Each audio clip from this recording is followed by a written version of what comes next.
Hola, soc Oriol Mercader, psicòleg de l'esport i també especialista en temes del son. Ara us vull presentar un nou sistema per monitoritzar no només la nit, sinó també el dia, les 24 hores del dia. És com un xivato que ens va dient, va fent fotos constantment, cada minut, i ens diu què fem, on estem, de quina forma estem, i amb això ens podrà volcar informació d'unes 2 setmanes i ens dirà què tal són els nostres hàbits de vida i si realment són òptims, si el nostre ritme corporal, els nostres rellotges biològics circadians estan ajustats amb el nostre dia a dia o si seria bo fer algun canvi. Aleshores, us vull presentar aquest estudi, el ChronoWise, on us deixo un rellotge, no us dirà l'hora, però sí que us donarà molta informació després de fer aquest estudi. Ara us l'ensenyaré, primer us compartiré com és aquest rellotge, no us penseu que és algo molt gran, és això que teniu ara aquí davant, on bàsicament té un acceleròmetre triaxial que ens diu en quina situació esteu, si esteu estirats, si esteu tombats, si esteu caminant, si us esteu movent, i això ens dirà informació sobre la vostra activitat.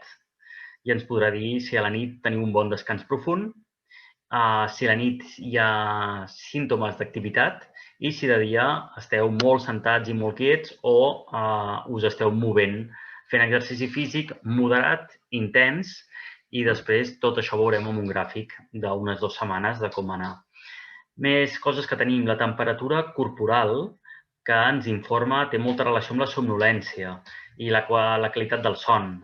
Més temperatura corporal hauria de ser per les 3-4 de la matinada per dormir bé. També ens podrà dir si a les 4-5 de la tarda tenim un bajón, tot i encara no fem la migdiada, sí que ens està dient que el nostre cos potser necessita en aquelles hores poder no estimular gaire el cervell ni tampoc el cos. I ens dirà si la nostra temperatura és adequada de dia i és adequada de nit. I, finalment, una altra forma d'indirectament avaluar el son, a part de la temperatura, a part de l'activitat nocturna i diurna, també és la llum. La llum externa que hi ha, tant la llum blava, la infrarroja de pantalles, com la llum solar, que té un impacte gegant amb el tema del descans. Per tant, serà la forma que aquest rellotge ens dirà si els nostres rellotges circadians que estan aquí dintre estan sincronitzats amb el nostre estil de vida. Molt bé, aleshores anirem a veure com és un informe quan acabem de fer aquestes 2 setmanes. I bé, veurem, per exemple, indicadors, temps total del son. Doncs aquí veurem diferents franges. Vermella vol dir que hem de fer grans canvis, els nostres hàbits no són gens bons i molts cops ens ve gent a la consulta perquè pateix de descans, d'estats d'ànim, perquè pateix de baix rendiment, un esportista de lesions o una persona que té problemes amb el descans. I moltes vegades, més dels que ens pensem, els problemes són per mals hàbits durant el dia. Veiem la franja vermella, la franja taronja, la franja verda, que seria la correcta. Per exemple, està dient que el subjecte dorm 7 hores i mitja en aquestes 2 setmanes, entre 7 i 9 hores dorm. Per tant, seria el correcte, el que està considerat que seria el normal per la franja d'edat del subjecte. Molt bé. Intensitat de llum que rep? Poc. Doncs aquesta persona està visitant, està tancat entre parets, no té una feina que sigui fora i això doncs, té un impacte i ho hem de saber. Doncs aquí està taronja. Doncs a aquesta persona li hauríem de dir. Hi ha fórmules, hi ha fórmules amb unes ulleres artificials que poden substituir la llum solar, en mitja hora ve a ser l'equivalent a 4 hores de platja, però bueno, sí que li hauríem d'explicar que la franja en aquest cas és franja de matins, a aquesta persona li dona poc el sol. Per tant, sí que seria molt important que donés una volta, que estigués a fora, que aprofiti la que pugui per intentar aproximar-se a aquestes dades, perquè aquesta falta d'exposició solar pot estar afectant el seu ritme diari del son i vigília. Hauria d'estar aquí i està amb 0,94. Intensitat mitja d'activitat física. Doncs veiem que també està voltant al sedentarisme, no està amb un índex correcte. Per tant, s'hauria de moure més. Estar 8 hores davant d'un ordinador sentat no és normal pel cos. Pot ser normal amb el nostre dia a dia, però té conseqüències. Se sap que qui està més a prop de la vida que feien els nostres avantpassats són els lenyadores de Finlàndia. Imagineu com estem els altres.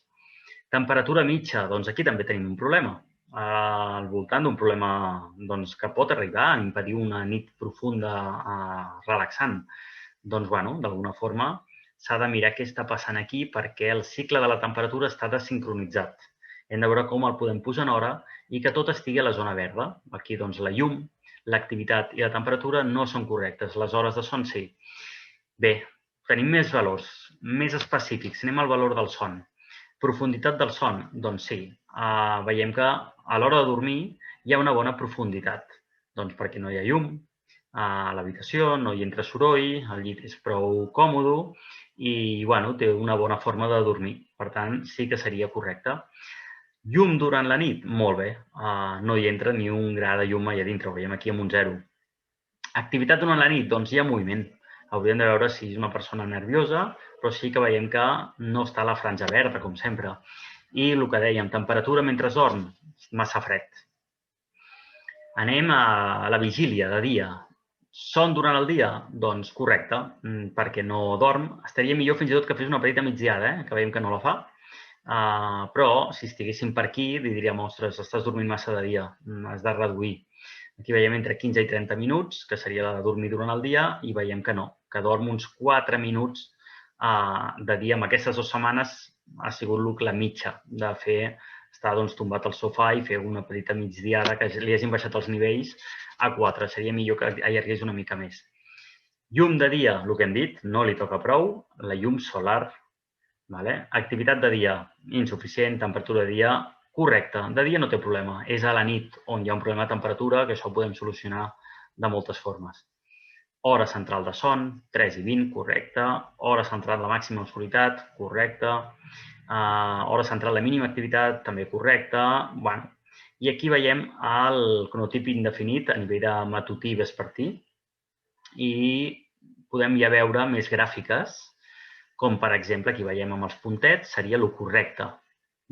I amb rosat, la persona que s'ha fet a l'estudi.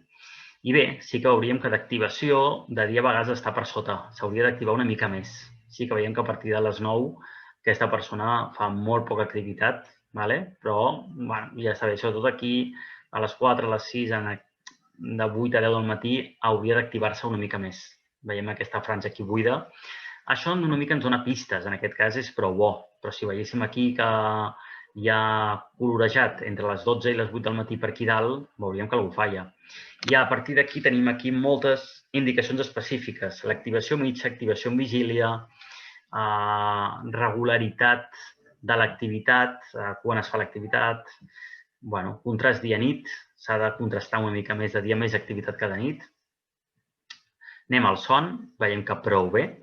La persona aquí en fosc s'adequa bastant correctament a el que és la línia de ser correcta, tot i que la migdiada aquí molt poquet. I veiem que les nits són molt regulars a nivell d'horaris, que és una cosa importantíssim. A quina hora va dormir, a quina hora es desperta. Està prou bé. No és 100% regular, però s'està apropant a la franja verda. I fragmentació, despertar-se nocturn, doncs sí que està una mica per fora, d'anar a orinar, despertar-se a mitjanit. Anem a la llum visible i circadiana.